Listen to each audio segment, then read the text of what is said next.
Hello বন্ধুরা, আশা করি তোমরা সবাই অনেক ভালো আছো।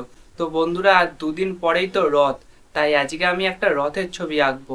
তো তোমরা ভিডিওটা একদম শেষ পর্যন্ত দেখো, আশা করি তোমাদের ভালো লাগবে। তো চলো ড্রয়িংটা স্টার্ট করা যাক। কথায় বলে রথ টানলে নাকি দুর্গা আসে। দেখতে দেখতে রথ চলে আসলো, কালকের দিনটা গেলেই রথ। আচ্ছা, তোমরা কারা কারা রথ টানো আমাকে কিন্তু অবশ্যই কমেন্ট করে জানাবে। এই রথের সময় সব থেকে বিখ্যাত যেটা সেটা হলো জিলাপি আর পাঁপড় ভাজা। আমাদের এখানে মেলায় এবছর যদি আমি যাই তাহলে তোমাদেরকে দেখাবো। তো এই যে বন্ধুরা, রথটা আমার আঁকা হয়ে গেছে, তোমরা দেখতে পাচ্ছ।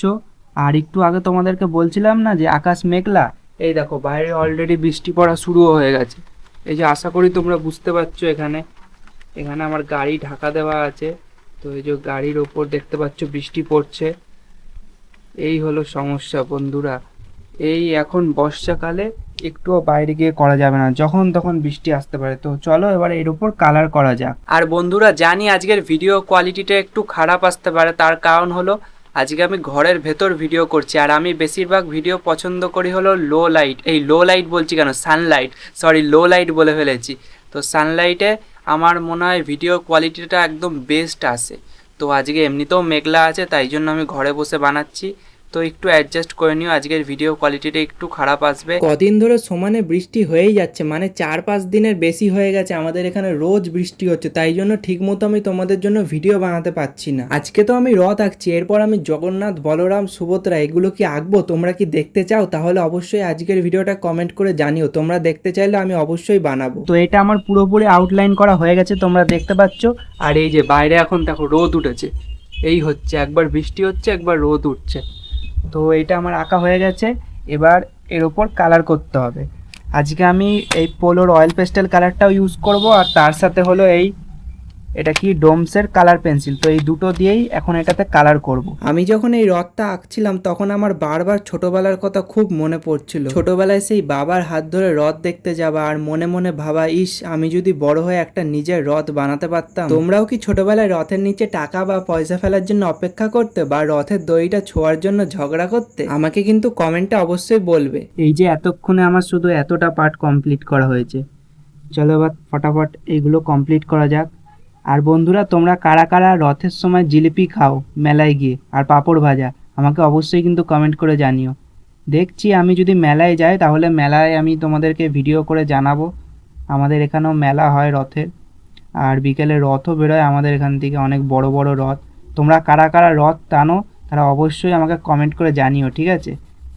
ছোটোবেলায় অনেক রথ টেনেছি, এখন আর টানা হয় না, কিন্তু আমাদের এখান থেকে অনেক 2-3টে বড় বড় রথ যায়। আমাদের বাড়ির কাছেই শ্রীরামপুরের মাহেশের রথ, তোমরা অনেকেই জানো, খুব বিখ্যাত। তারপরে গুপ্তিপাড়ার রথ, সেটাও খুব বিখ্যাত। আর বন্ধুরা, আঁকতে আঁকতে তো বেশি কথা বলা যায় না, বেশিরভাগই আমি টাইম ল্যাপস করছি, মানে তোমরা যেটা দেখতে পাচ্ছ তাড়াতাড়ি করে স্পিডে আঁকছি, কারণ আঁকতে আঁকতে বেশি কথা বলা যায় না। তাও আমি তোমাদেরকে একটা কথা বলতে চাই, সেটা হলো তোমরা আজকের ভিডিওটায় অবশ্যই আমাকে কমেন্ট করে জানাবে, ঠিক আছে? সেটা হলো আমি তোমাদেরকে বলছি কি কমেন্ট করে জানাবে তোমরা। আমি চাইছি এখন থেকে আমার গাড়ি নিয়ে, মানে আমার যে বাইক আছে সেটা নিয়ে আমি এদিক ওদিক ঘুরে বেড়াবো, মানে আলাদা আলাদা জায়গায় যাব। কোনো ভালো ধর্মীয় স্থান বা মন্দির বা কোনো ফেমাস যেসব এলাকা হয় সেই সব এলাকায় যাব, এবং একটা চক দিয়ে আমি রাস্তায় আঁকবো, বা কোনো কোনো মানে গাছে হোক বা কোনো দেয়ালে হোক, কোনো ভালো জায়গা, তো সেখানে আঁকবো। তো তোমরা কি সেরকম ভিডিও দেখতে চাও?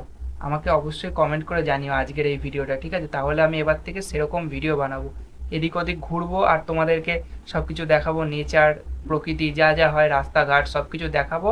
আর মাঝে মধ্যে কোনো ভালো লোকেশান দেখে, যেটা ভালো লোকেশান হবে, কোনো যেমন কোনো ঝিল বা পুকুর বা নদী, গঙ্গার ঘাট, বা কোনো মন্দির, ভালো মন্দির বা ভালো কোনো মাঠ টাইপের, সেরকম জায়গায় বসে আঁকবো আমি। সেটা আমি প্রথম প্রথম চকেই আঁকবো, মানে দেয়ালে ঠেয়ালে, গাছে বা রাস্তায় এরকম জায়গায় আঁকবো। তো তারপর আমি আস্তে আস্তে মানে দেখবো তোমরা যদি ভিডিও পছন্দ করো, তারপর আমি পেপার, তারপর রং সব নিয়ে যাব, সেগুলো বসে বসে আঁকবো। কিন্তু প্রথমে আমি চকে আঁকবো, আর তোমরা সেই ভিডিও দেখতে চাও কিনা সেটা আমাকে অবশ্যই আজকের এই ভিডিওটায় কমেন্ট করে জানাবে, ঠিক আছে? এখন মনে হয় সেই ছোটবেলার দিনগুলোই কত ভালো ছিল, কিন্তু সেইটা ভেবে তো আর কোনো লাভ নেই, সেই দিনগুলো তো আর ফিরে আসবে না কখনো। এই রথটা শুধু আমার আঁকা ছবি নয়, এটা আমার ছোটবেলার সেই দিনগুলোর কথা মনে করিয়ে দেয়। তোমাদেরও কি রথযাত্রার কোনো মজার গল্প আছে? আমি কিন্তু তোমাদের সবার কমেন্ট পড়ি। আর হ্যাঁ, ভিডিওটা যারা শেষ পর্যন্ত দেখেছো তারা কমেন্টে অবশ্যই জয় জগন্নাথ লিখে যেও। যারা ভিডিওটা শেষ পর্যন্ত দেখলে তাদের সবাইকে অসংখ্য ধন্যবাদ। তো এটা আমার পুরোপুরি আঁকা হয়ে গেছে, সবাই রেডি তো? তো চলো এবার ফাইনাল আউটপুটটা দেখা যাক। 1 2 and 3।